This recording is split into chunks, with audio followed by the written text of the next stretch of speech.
You are Locked On Texans Postcast, part of Locked On Sports Houston on the Locked On Podcast Network. Your team every day. Well, it was not a Merry Christmas for your Houston Texans today at NRG Stadium as they got absolutely rocked by the Baltimore Ravens at home. And, well, not a good look at all. He is Wade Smith, former Texans lineman. I am Michael Connor, whose dogs are now barking in the background.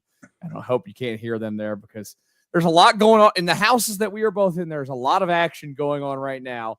A lot more action that was going on the field. By the way, today's episode is brought to you by FanDuel. You can start the season with a big return on FanDuel. New customers can place a $5 bet, and you'll get started with $250 in bonus bets if you win your first $5 bet. Visit FanDuel.com to get started. Wade, first of all, Merry Christmas to you and yours. I hated every second of that. We were just talking about it before we started the show. In our home, I'm like you. I didn't have the volume on in the game. I'm watching the game intently, but the Christmas music is going. Christmas games are being played. Prime rib is being eaten. And I had way better of a time doing that than I did watching the Texans go out there and get absolutely, look, no other way to put it.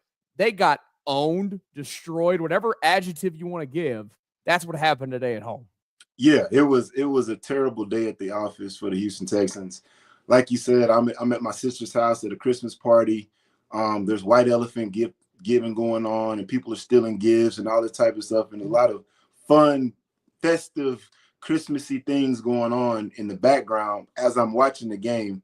And I'm continuing to see, a gift is getting stolen, and at the same time, there's a TE game that's getting pressure on CJ right up the middle by the offensive line. It seems like that just like white elephant is to Christmas, it is the offensive line giving up stunts and blitzes that they shouldn't and putting pressure in the quarterback's face. It was just a bad day at the office for everybody involved. I thought Tommy Townsend had a good game. Besides that, I don't think there's anybody else that could say, yeah, I had a good day at the office. It was bad, man. Everything about that was embarrassing. That was you don't want. There's some things that happen on there that you don't want to put on film. The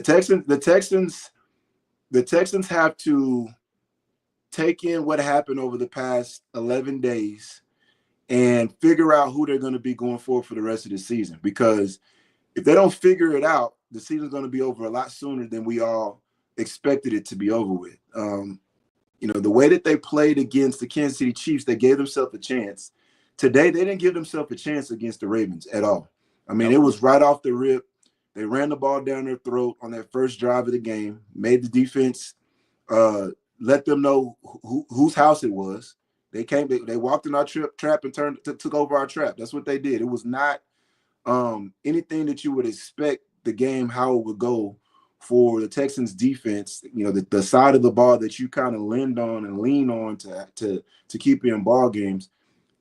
Drove down the field, running the ball with Derrick Henry, wham blocking, trap blocking, Lamar Jackson being Lamar Jackson running the ball, and they score with ease. And then, they get the ball back after the Texans offense gives it up, and then they get in field goal range and kick a field goal, and it's 10-0 before you can blink.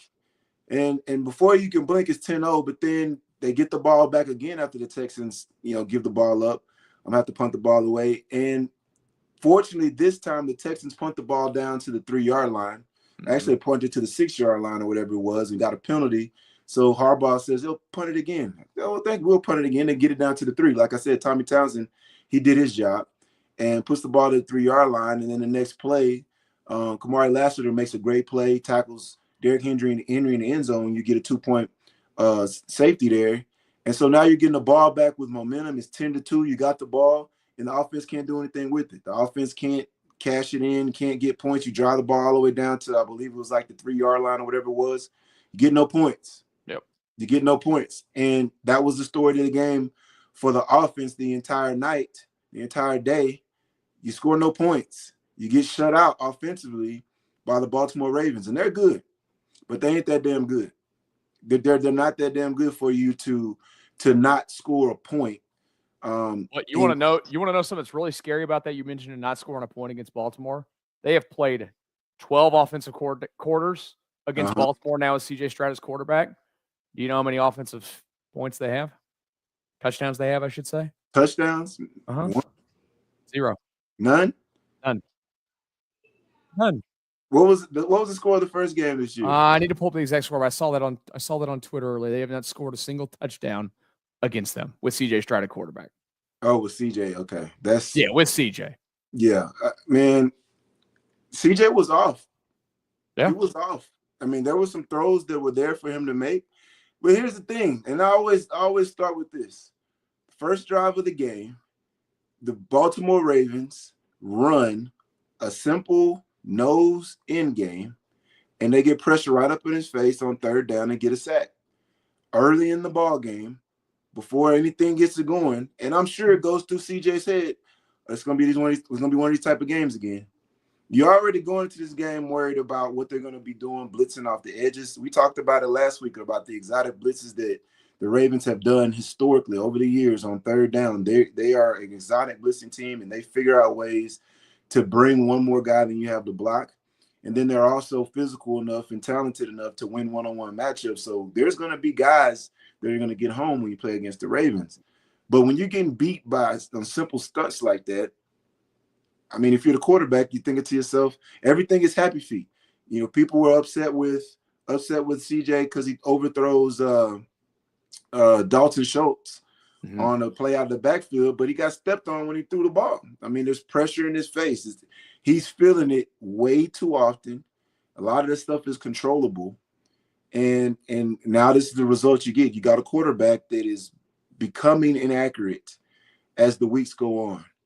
And when you go back and look at the tape from last week, I thought CJ played a damn good game against the Chiefs. He made some really great throws. Great throws. There were some great throws that weren't caught. There were some throws today that weren't caught. A throw they threw to Nico Collins over the middle. You got to catch that ball earlier in the ball game. There's things, and that happens. People are going to drop the ball here and there, but you know, when things are going bad, you cannot compound things.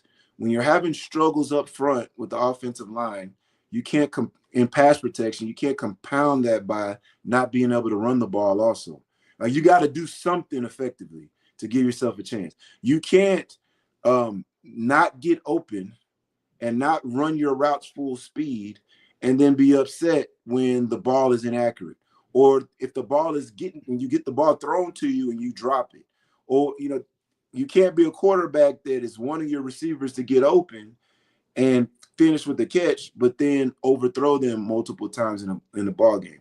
It was a lot of bad. There was nothing that I can think of offensively where I said to myself, okay, this is going to be something you can take going forward. This is winning football. I didn't see it out there. I saw a lot of bad ball. I saw a lot of same old. That's what I saw. I saw first down, -1, first down +0.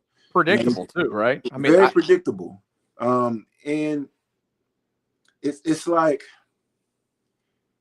there were times, and I'll go back to when I was with the Texans. There was times when early in the ball game, you might get a +1 or a +0, but you were setting something up that was going to get the opponent. I could probably count on my hand in 4 years of playing with the Texans where we really struggled running the ball the entire game. Yeah. I feel like I can do that in the past 8 weeks for the Texans. That's bad. You gotta, if you're gonna struggle in pass protection, because everybody has their strengths and weaknesses. Some people are better at pass blocking, some people are better at run blocking. You gotta be able to do something well to give yourself a shot. And they're not doing well as far as in pass pro, picking up blitz and picking up blitzes and picking up games, TT stunts, ET stunts, TE games. They're pick games with the DBs and the linebackers. They're having trouble doing that, and you're not running the ball effectively. So, as a play caller, what are you supposed to call? If you're Hail Marys, I don't know. I don't know what are you supposed to call. Now, people are calling for Bobby Slowick's head, but what do we do well in the run game? What do we do well in the pass game? Nothing. So what plays do you call? You know what I mean? There was some of the plays that were called where they're throwing last week. And say last week, it was like 3 days ago because the game had been so close. It was literally like the other day. Like it was like, what day was that? Saturday. We were just doing this. We were just doing this, but they were upset with Slowick because he's throwing these little bubble screens to Nico Collins. The wide receiver screens were a little excessive in that game, it felt like. But understand this, the reason they're doing that is because they're not effective running the ball on first and second down. So they're trying to do that instead. Well, you have problems with one time the ball is thrown too high, so he has to go up to catch the ball, come down, and gives the defense time to rally to the ball, so that one gets stopped. Another time, Nico's supposed to catch the ball and come inside. He goes outside, so he runs right into the tackler. Another time, the blocker just missed the block. Execution, like guys got to do their job. Guys got to do their job, and that's everybody in overall as a group, individually to a man. Guys aren't doing their job. If I'm calling a tunnel, if I'm Laramie Tunsil, I'm a left tackle, and we're calling a screen to the flat, that means I got to take my 2 steps to the inside, and I got to come out flat. I cannot get up the field at all. If I get up the field at all, I'm going to lose this rep. And guess what? It gets up the field about 2 yards. And guess what? The DB beats him up the field. It's a tackle for loss. But if you execute it right, then it's a big play, because that's the thing about Nico Collins. And you look at it from a coach's perspective, like, okay, if I throw the ball out there to Nico Collins and he's one-on-one with somebody in space, he's going to fall forward. He's going to make that guy miss. He's been one of the best run after the catch guys in the league since the last about 2-3 years. Yeah. He's been that guy. So get him the ball out there quick. But the execution has just been really bad. And so that's why you're seeing what you're seeing offensively out of the Texans. There's no consistency.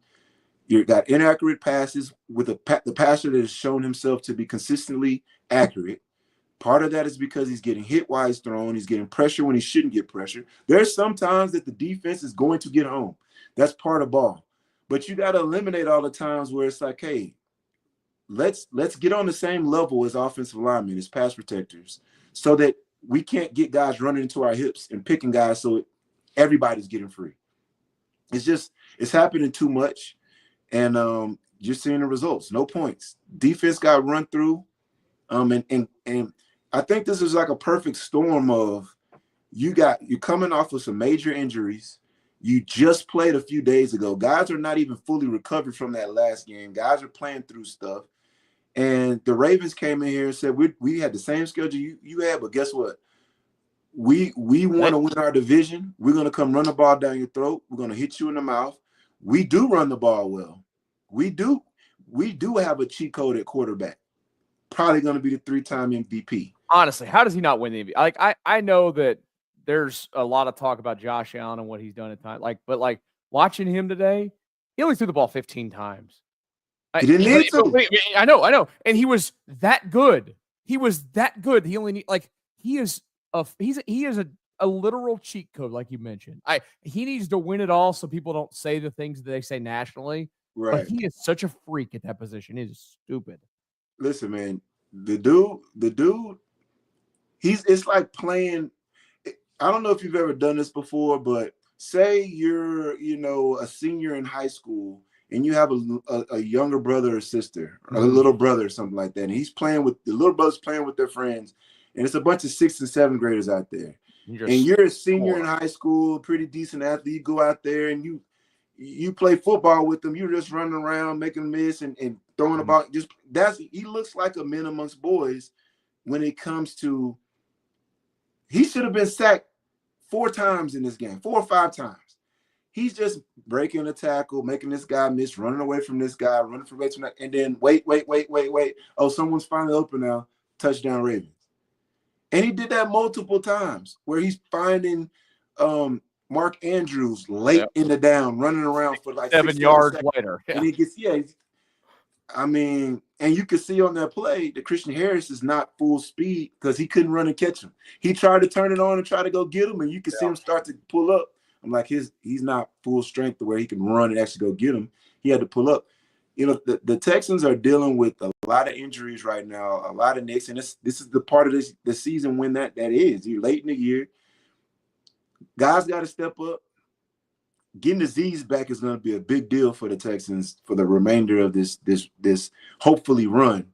But this was ugly. It was an ugly day at the office. There's I can't think of any redeeming thing besides Tommy Townsend. Like he did a damn good job punting the ball. Besides that, I can't think of one single thing that I could say to myself, they did a good job. But this group did a good job. This group held its own. I can't think of not one. And that's rare that you can say that in an NFL ball game. And that's rare you can say that for the Houston Texans. Yeah. Just rare. Let's talk about the other side of the football today here in just a second, because old King Henry came back to town too and did what he's always done against the Texans. We'll talk about that next. The NFL playoffs are almost here, but it's not too late to get in on the regular season action with FanDuel, America's #1 sports book. Right now, new customers can finish the season strong with $250 in bonus bets if your first $5 bet wins. That's right. You go on there, you place a $5 bet, it hits, and boom, $250 in bonus bets. Visit FanDuel.com to join today. That's FanDuel.com for your chance at $250 in bonus bets. Make every moment more with FanDuel, an official sportsbook partner of the NFL. All right, it's the Locked On Texans Postcast. I'm Michael Connor. He's Wade Smith. Thanks for taking some time and spending it with us here Christmas Day night, whatever it is. It's late in the evening after the Texans get absolutely trounced at home, 31-2. And Wade, I was right. They've scored 0 offensive points against the Ravens in the 12 quarters that they've played against them between last year and this year. 0. The only touchdown they scored in the playoff game last year was a Steven Sims return. That's it. That's Thank goodness they're not going to have to see. Look, they would have to see them again at some point in the playoffs if they go deep, probably. But they're not going to see them in the first round, it looks like. Yeah, it's looking like this terrible performance is going to guarantee them playing the Steelers in the first round. And the Steelers is like the one team that does not scare. You can beat. I mean, that's the one team as far as like I'm not – you rather play the Steelers than playing the Ravens. The Ravens Correct. Is the team that I just feel like the Texans don't match up well with them. It's shown itself to be true over the past few times that the two teams have played. But before we get into King Henry, man, yeah, I gotta say that broadcast, the picture quality of Netflix was A1. Yeah, that I was looking at the game, the jerseys, the H-Town blue jerseys were crispy. Everybody looked like they had, no acne on their face or nothing. Everything, it was like naturally. I haven't seen that. To me, that was the best looking broadcast. I don't know what kind of cameras they're using on Netflix, and everybody was worried about it because, what happened with the boxing Mike Tyson fight. But that looked really good, and the Texans looked amazing while they got the head beat in. We got our heads beat in, but we looked good while we did it. Well, the only thing that was good to watch was the halftime show. That was it. That looked good too. The all white, Did y'all listen to it? Halfway. We were in the middle. Like I said, I think we were doing bingo at that time. We were in the middle of a high and heavy bingo game, and we needed somebody to call out Santa. Nobody called out Santa. I needed Santa called, and didn't get Santa called. I would have won. Instead, they called Gingerbread House, and don't get the win.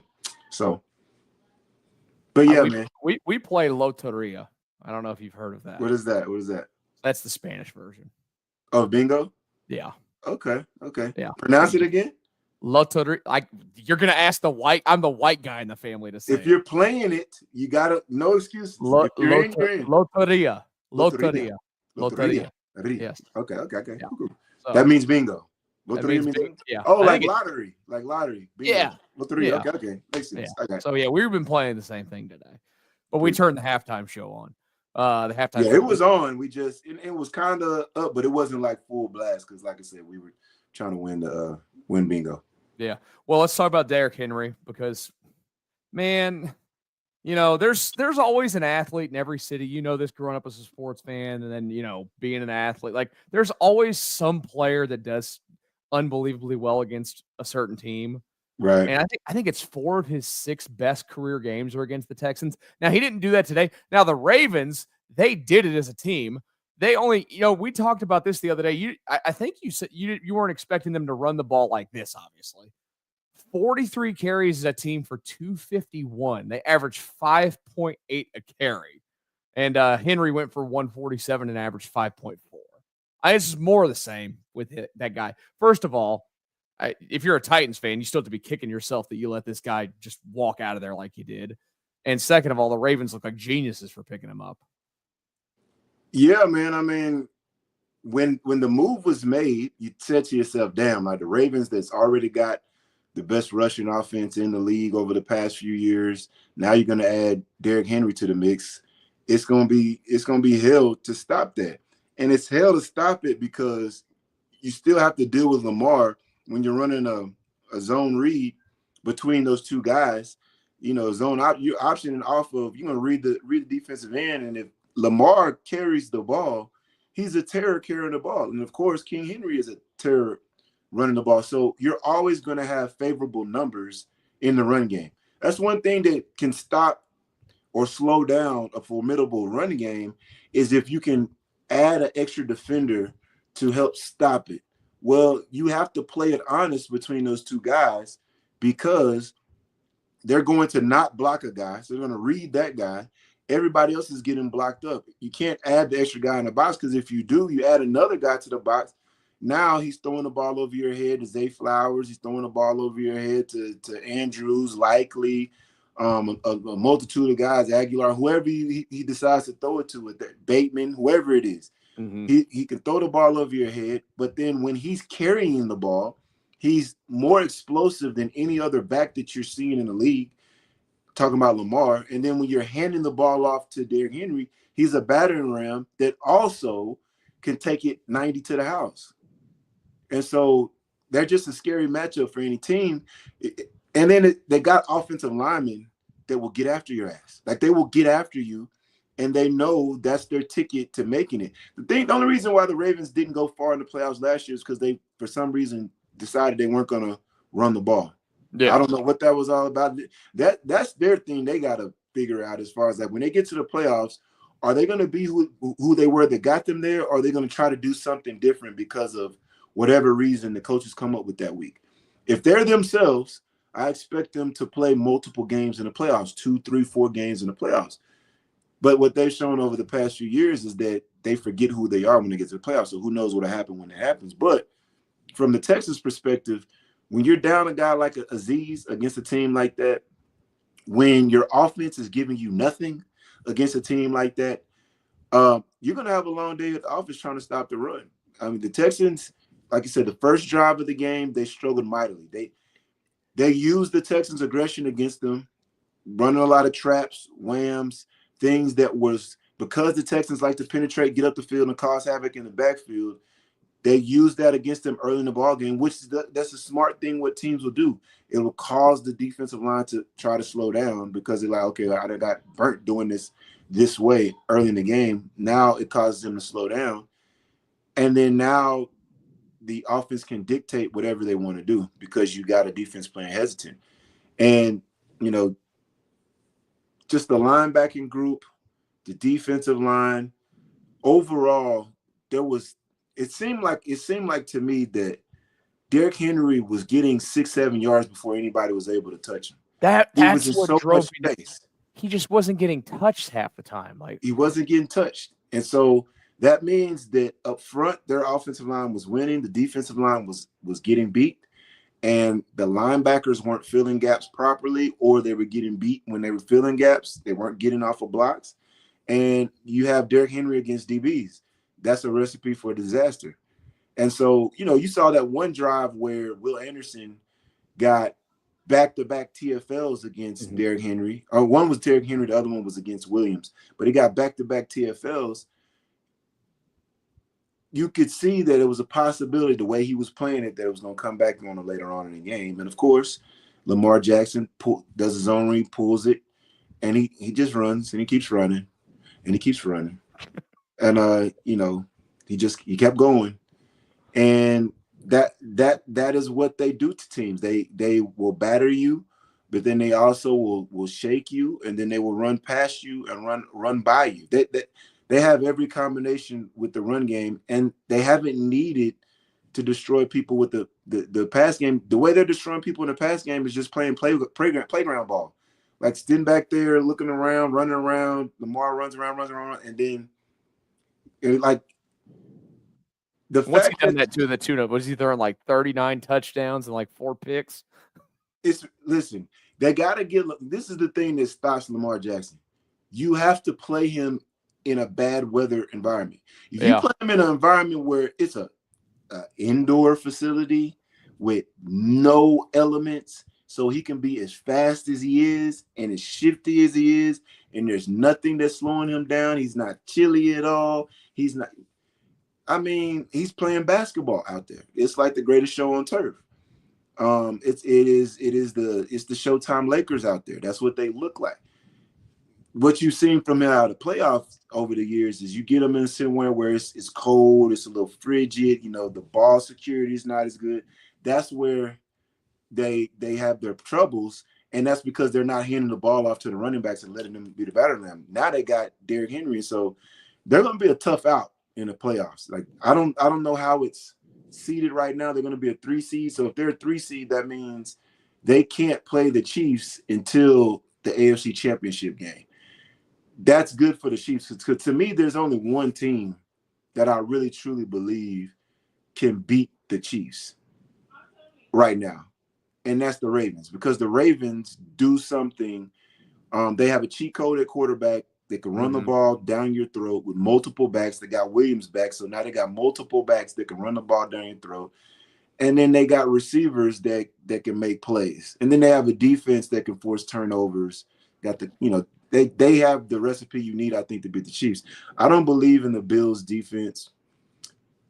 I still think Josh Allen in a big game, I don't believe in them yet as far as that goes. Too liable for turnovers. Yeah, I mean, and they're going to have to do it in Kansas City. So, yeah, man. But you know what? I say that, but if I get the best version of the Texans, I think the best version of the Texans can go into Kansas City and upset them. I just really do. The best version of the Texans they got. It's all about the matchup game, right? Like after watching game. The last 2 weeks, the Texans would play better against Kansas City, I think, have a closer game than they do against Baltimore. For sure. I think if they play Baltimore again, you're probably not going to completely repeat this, but I would not be shocked if it's similar. Yeah, I wouldn't be shocked at all because that's what you've seen multiple times over the past couple of years. And then you see what the Steelers did against Kansas City today. Kansas City had like 9 penalties for 100 yards. The Pittsburgh Steelers had like 3 penalties for 20 yards, and they still got beat by 25 points or whatever. What was the score? 29 to 10 or something like that? Yeah, something like that was right. They got beat by 3 scores. 29-10, yeah. 29-10. It wasn't close at all. Wasn't close at all. Texans played the Chiefs way better than the Steelers, and the Steelers were at home. The Texans are on the road. So like I said, it's a matchup thing. The Chiefs didn't even have Chris Jones playing. Huh. They didn't even have Chris Jones playing. And so, like I said, and the Texans' offensive line played way better against the Chiefs than what they played against the Ravens. And their defensive lines are similar as far as talent and ability in which you have to go against. It just, I don't know. Today was very frustrating to watch. Like I said, seeing a lot of the same stuff. And a lot of people are going to start questioning everything. And when you put performances out there like that, the questions start coming. Like, who's calling the plays? Who's coaching these position groups? Who's, maybe we need to look at different guys in different spots. Like, we need to upgrade the tight end spot. We need to upgrade the offensive line spot. We need to add another receiver because some of these guys that are getting auditions to take over some of these roles because of injuries. Stephon Diggs has been out for about 8-9 weeks now, however long it's been. Tank Dell's out. You got other guys with opportunities to step up and make plays, and they're making plays here and there, but there's no consistency. It's a huge drop-off from what you saw earlier in the year out of some of these guys. And so, there's a lot of things at stake as far as trying to win. But I don't know. Next week, I think the biggest thing for the Texans is to figure out who they want to be going forward, and getting as healthy as they can before the playoffs get here. And whatever that means. Do you need to sit CJ down because something was wrong with his shoulder today? You can see he's banged up. I told you a couple weeks ago, I was like, CJ is not moving the way that I feel like he should be able to move coming off of a bye week. That'll happen when you get sacked 50 times in a season. Yeah, he's getting beat up. He's getting hit way too often. And that's the thing. He's not getting hit hard when he's getting sacked. He's getting the ball out sometimes he's getting whacked. There's times where he's getting hit where he's not getting sacked, but he's still getting hit. He's just getting hit way too much. And maybe next week against the Tennessee Titans is a Davis Mills week. I wouldn't be mad at that, because it's not like I'm worried about him losing his rhythm, because he wasn't in rhythm today. Yeah, he was not in rhythm today, and so you got to figure out a way to get that guy healthy, get him believing and trusting in his guys, and the guys up front giving them the reason to believe in him, giving them the reason to trust him. Because right now, the lack of trust and belief in the guys in front of him has been earned. This is not unfounded, chasing ghosts type things. And I'm sure CJ doesn't even really realize or know better. Some of the stuff that's happening in front of him is inexcusable. There's no reason why some of these stunts and blitzes are getting home when they're not that exotic, when these are basic things that have been going on for years and years and years. It's the technique, it's the sense of urgency, all of these things that are causing CJ to get hit unnecessary times, and then now it compounds itself over ball games and over weeks and over an entire season. And so playoffs will be here before I know it. We got what? Yeah. We got you got one game left. You got a week and a half. Better figure it out real quick. Because or 2 weeks. Was it 2.5 weeks or a week and a half? The schedule's weird. 1 week or 3 days in a week. Yeah, so it's gonna be 2.5 weeks. Yeah, 2.5 weeks in the playoffs. Yeah, week and a half. Game. Yeah, 2.5 weeks. Yeah. So they gotta figure it out. But like I said, the Steelers don't scare me. That's the one team that I would 4 or 5 matchup, give me Steelers. Yeah. So Ravens, go ahead, and I don't know if they actually clinched the division today or not. I think they did, but I'm not sure. I think they well, they have an X in front of their name. What does the X mean? X just means you're in the playoff. They just clinched the playoff berth. So yes. Who does Pittsburgh play? Pittsburgh plays somebody good. I can't remember who it is, but I think they play someone good the next game. They play Cincinnati. Somebody that needs to win. Cincinnati needs that game. Cincinnati is still trying to get into the playoffs. Yeah, they're technically still in it, but they're still in it because 7-8. They are. They need the Colts to lose a game, and they need Miami to lose a game, and they need the Broncos to basically. The Broncos have to play the Chiefs, and they have to play the. They play the Cincinnati Bengals this week, so that's basically a playoff game. Whoever loses that game is out. Yeah. Right. So they got that game, and so if Cincinnati beats Denver, they're still definitely alive. And then Denver has to play Kansas City. Now, will Kansas City not try because they've already got everything wrapped up? But that's the thing about Kansas City. They could not try and still beat you. Like Carson Wentz will go out there and try to earn him a job for next year. I mean, they got to buy, too. Why would you go sit guys? I mean, I guess you sit guys because you're worried about health, but you got the buy now secure. You're good. I just don't. I mean, to me, that's going to be a tough sledding for Denver to get into the playoffs because I can very easily see them losing both games, and I think Cincinnati is going to be playing themselves into the playoffs. And Cincinnati is the one team that I feel like can go to Buffalo and win that first game. Cincinnati's problem too, as I'm looking at right now. Cincinnati's problem is they have the same records as the Colts and the Dolphins. Both those teams have the tiebreaker over them. Right, but they just need them both to lose a game. Correct. So Miami has to go on the road and play, I think, 2 cold weather teams. Can't remember the 2 of them are. But whatever they are, the Miami Dolphins have not won a game in cold weather since Cleveland and then New York. Yeah, Cleveland and New York. 2 teams that are beatable. But it's going to be cold as I don't know what, and the Dolphins do not win in the cold. So they got that going against them. Then you got Indy. Indy's playing who? Indy is playing right here. They almost tricked off that game against Tennessee last week. They get the Giants on the road, and then they are home for the Jags. The Jags? Yeah. In the Jags, the team that just like always beats the Colts when they need to win. I think that's been the case in the past. Yeah. No, I think it's been the case. Is the Colts? Yeah. I feel like the Colts always lose to the Jags when they don't. And they need to beat them. They lose to the Jags for whatever reason. So I don't know. I think Cincinnati's going to be playing for something. I'm just hoping that Cincinnati gets into the playoffs because they're the one team that I think they can beat Buffalo. I think they can go into Buffalo and just win a shootout against the Bills. And if that happens, then now you got – let me ask you this because I'm not sure about this. If the 2-7 matchup, if the 7 wins, and then in the 4-5 matchup, the 4 wins, and then in the 3-6 matchup, the 3 wins, who plays who? Does one play 7 or does one play 4? I'm going to have to look at it because now my head's in a pretzel.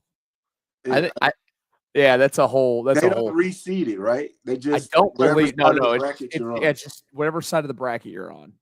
So then, regardless, the Texans win the first game, they got to go to Kansas City. That they're locked into that. But that's the game that I feel like the Texans can go on the road and upset the Chiefs. I'm trying to find. Somebody's got to have a bracket out there. I was trying to look for it. Yeah, I'm pretty sure that's what it is. I think the Texans are locked in at the 4 seed. So if you win the first game, you're going to Kansas City. Yeah. So. Yes, you're right. Yes, that's exactly right. You win, you're going to Kansas City no matter what. Does not matter who wins the football game. Right. The other one will be. I think the matchup there is better, and I like, first and foremost, you got to beat the Steelers, but I much rather play Kansas City in Kansas City as opposed to going to Buffalo or going to Baltimore. Those places. If they play like this today, I'd rather not watch them after next week. You have to assume that they're not going to play like this because how many games this year have they played like this? 0. Twice. The Vikings Minnesota game and this game. Yeah. And those are 2 teams. There was another game, wasn't it? Was there one more game? I don't think so. They had that bad loss against the Titans. That wasn't it wasn't a blowout. They just it wasn't a blowout. How did we lose that game? They got blown out twice. Yeah, the Vikings and the Ravens today. Those are only blowout losses. Right. So, man, they put us. I'm looking at the schedule now. They put us through some rough losses this year, man. That Vikings loss, the Packers loss. I forgot about that one. Losing to the Jets again. The Lions game that you had. The Jets. Oh. In the grand scheme of things, though, you still, even if you win those games, you're still in the same spot you're in now. You're still the 4 seed. You might be the 3 seed. If you win those games, you might be the 3 seed. Yeah. And if you're the 3 seed, you might be playing somebody like you'd be on the other side of the bracket. But I think the best side of the bracket for the Texans is the one they're on now, being the 4 seed. Yeah. Nobody believing in them. Nobody, just straight up underdogs. Just go in there and take that mentality. Hey, we're wishing on a star right now because based off the performance we saw today, this season's going to be over in a couple weeks. But that's the great thing about sports, the great thing about the NFL. What happened last week has happened last week. You have an opportunity to regroup, get your mind right, and put your best foot forward the following week. And the week after that, and if you do that, then you get yourself a chance to win and you keep going. So that's what you got to count on. Because right now, ain't no game balls going out today. I'm gonna get a game ball to game balls go to Lamar Jackson, Derrick Henry, and Beyonce. And my stomach. Netflix. Shout out to Netflix. And my stomach for eating a pound of prime rib and about to wolf down some cheesecake. Nice. Let's get our final message in, and then we'll put a bow on this one and look ahead to next week real quick before we say goodbye here on the Locked On Texans Postcast. Today's episode is brought to you by PrizePicks. If you love watching the game, you're going to love PrizePicks, the easiest and most exciting way to play daily fantasy sports. Whether it's football, basketball, or any of your favorite sports, PrizePicks makes your holidays bigger and brighter. You can now win up to 1,000 times your money on PrizePicks. Plus, this holiday season, they're giving away $30+ million in rewards during Pixmas and offering 2 free picks in December. And when your picks hit, PrizePicks makes it easy to cash out. You can get your money in as fast as 15 minutes. Download the PrizePicks app today and use code LOCKEDONNFL to get $50 instantly after your first $5 lineup. That's right, $50 instantly when you play just $5. PrizePicks, run your game. All right, our final couple of minutes here. Michael Connor, Wade Smith, former Texans offensive lineman on the Texans Locked On Texans Postcast. Brutal one today. Appreciate you guys watching us live or later on. I know that I can't remember which game it was recently. I think it was a couple of games ago where I came on and I was like, I'm really about as down as I've been all season. I was wrong, Wade. Just to give my final thoughts here, this is as bad as it could get. I'm a seasoned, you became a Houstonian when you became a Texan, right? Like, right. I know that you're very aware of Houston sports history. You are ingrained in everything. Like, you and I could sit here and have a conversation on the Rockets and the Tech or in the Astros. Like, right. I know we could do that.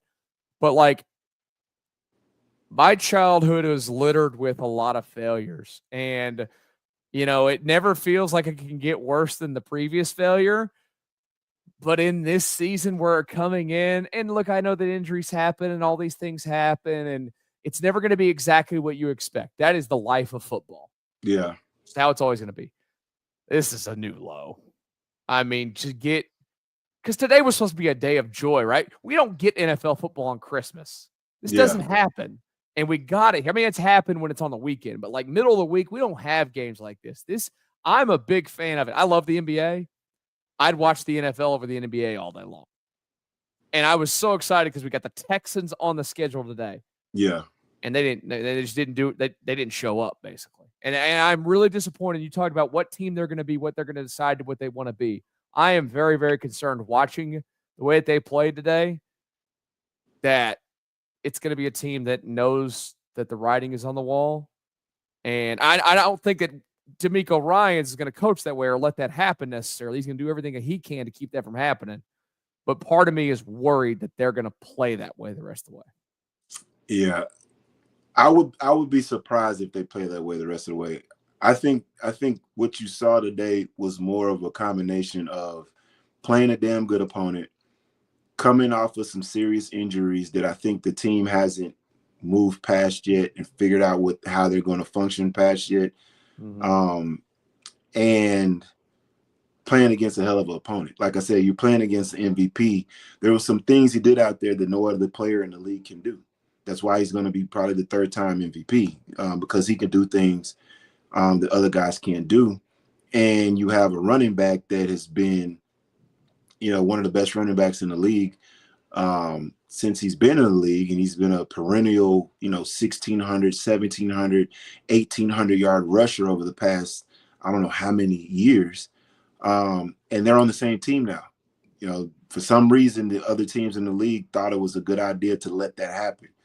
And you're seeing the fruits of that labor. And then you have, Lamar Jackson and his arm and his mobility allowing him to move the ball vertically through the air as well. So this is a tough ass matchup. The thing that I think is most disappointing to me is that the Texans didn't fight back at all. As far as offensively, they gave their defense no help, and offensively, you just saw too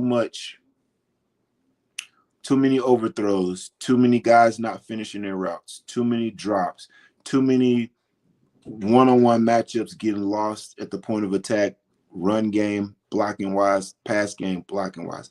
Just, got an ass kick, straight up and down. But the way the NFL works is that counts as one loss. If you would have lost by 2 points or lost by 29 points, it still counts as one loss. And if you can have that mentality, if you can compartmentalize it and move on to the next game, then none of this will matter. We're gonna wallow in it for a little bit now as fans, as people watching it, but understand that the guys that are in those locker rooms, they're the ones that hang around for any extended period of times, they know how to like put that stuff behind them and not even think about that going forward anymore. And it's not very difficult for you to remember a lot of the good things that you're able to do because it's on video. You can look at it. People will tell you about it. You see the stat, hey, we did that we literally just played on Saturday and we were a play or two away from going to Kansas City and getting a W. Like that really did happen. So today was terrible and stuff like that. It snowballs. There's a lot of things that didn't happen early in the ball game. Everything that you could think they would go wrong early in the ball game, it did. Yep. And the Texans just never recovered from it, and they never recovered from it. And that's a combination of things. I would be highly surprised and very disappointed if you saw a performance like that going forward. I would be surprised. I wouldn't expect that at all. And like speaking to the point you were talking about as far as being a Houston sports fan and being disappointed by things. Once again, I'll say it again. I don't ever remember seeing the Texans having a terrible performance and then the next week looking terrible again. It doesn't work that way. Not with this iteration of Texans. Yeah. I can't speak on what it was like before I got to the Texans or, but you didn't miss anything in the David Carr era.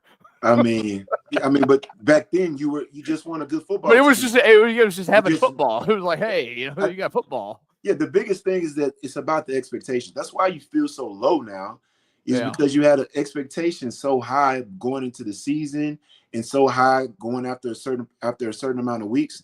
You knew you were still in the thick of it, and you beat Buffalo, and that was like a sound victory. I know the score got close at the end, but you beat Buffalo.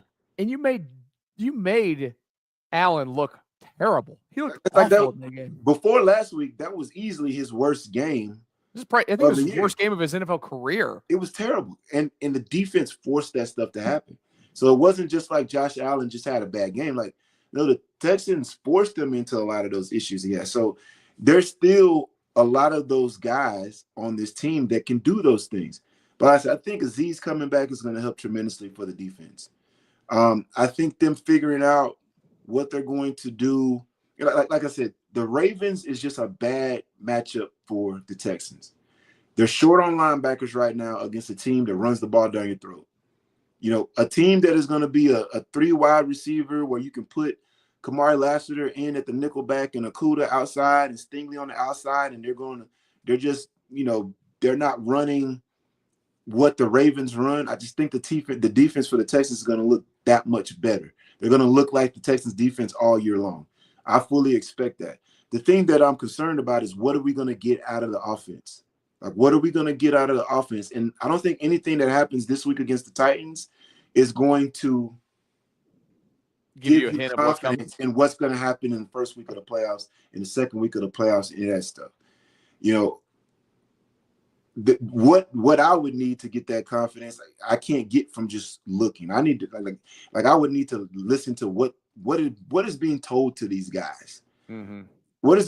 Because like I said, I'm getting tired of seeing the same stuff up front that is very much correctable stuff that's not getting corrected. That stuff is just not. It's not okay. Those guys are too talented physically as football players to put on film some of the stuff that they're putting on film. And defenses put on that film and say, oh, all we got to do is this and we're going to get home. And it works every time. We just run some games. We'll run some pick stunts.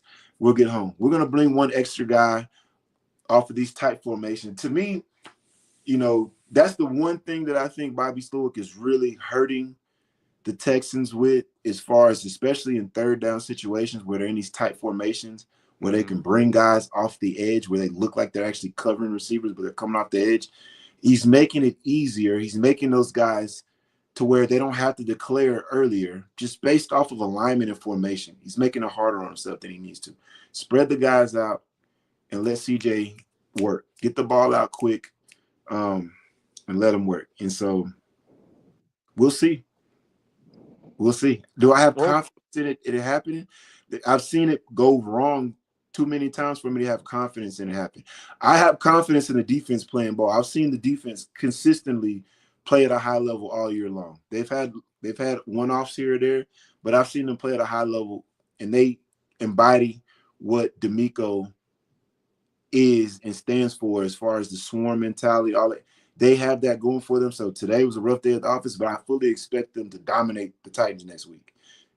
I just fully expect that. And I expect them in the first round of the playoffs when they're playing against the Steelers. I expect them to put Stingley on Pickens and to shut everybody else down. And I fully expect that. There's no, they're going to make Russell Wilson beat them.